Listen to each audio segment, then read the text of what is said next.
Shai Gilgeous-Alexander has been incredible this season, averaging 31 points per game, 6 assists, 2 steals, 1.5 blocks, and is currently in the 50-40-90 club.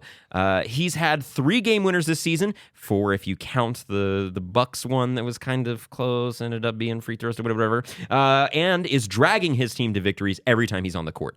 Is it finally time that we see SGA at the SAG? ASG, damn it. The SAG Awards? To answer your question, absolutely. The way he's been playing, the way he's truly flushed out his game already by the age of 24 is absolutely insane. There's opinions that he's the best guard in the league. Obviously, that's not true. I'll take. Yeah, we know who the best guard in the league is right now. Yeah, Luka Doncic. SGA, obviously, like you mentioned, is unparalleled in terms of his stats right now, except for maybe one other guard, but we won't get into that again. But SGA is the reason why the Thunder are winning. It's really good to see them playing well again. Justin. Yeah, I will say this. As of right now, you're going to go, yes, All-Star game for sure. It still is a long season, but outside of even that, when you really boil it down, I mean, realistically, Luka and Steph, as far as guards go, are probably playing a little bit better than him, maybe. But he is right now he has the highest shooting percentage of anybody scoring 30 points or more in the league. Good stat. Good stat. So with that, I mean, he's playing great. There's nothing you can take away from the guy. The only thing is, do the Thunder want him to do this?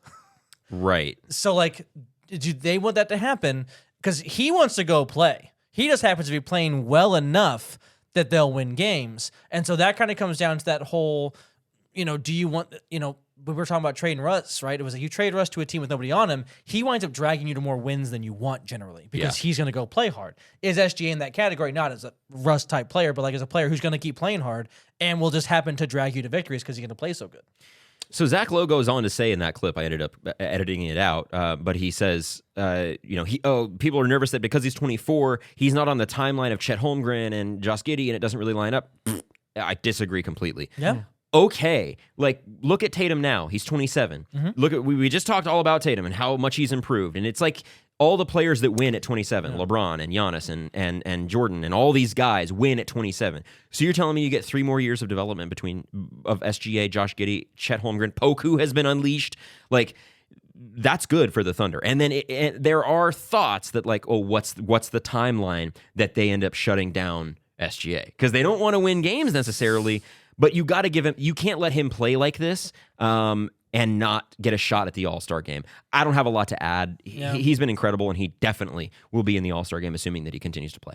Yep. Would you trade him for Wembanyama? Yes. Yeah.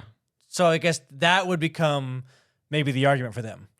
I get it. He's 24. He doesn't match our timeline because we want Victor. Well, but that's kind of Exactly. I It's a don't fleeting really chance, but is it, you know what I mean? But I don't think that there's any possibility that ends up presenting itself. I don't think that there's any configuration of whether it be draft picks or players in a package or anything like that you would somehow. I mean, you'd pack. I think if I'm being honest, I think Sam Presti packages SGA, Josh Giddey, and Chet Holmgren all and says, "See ya" for Wembanyama. I'm being honest, and I don't necessarily stand by that, but I think that he would do it.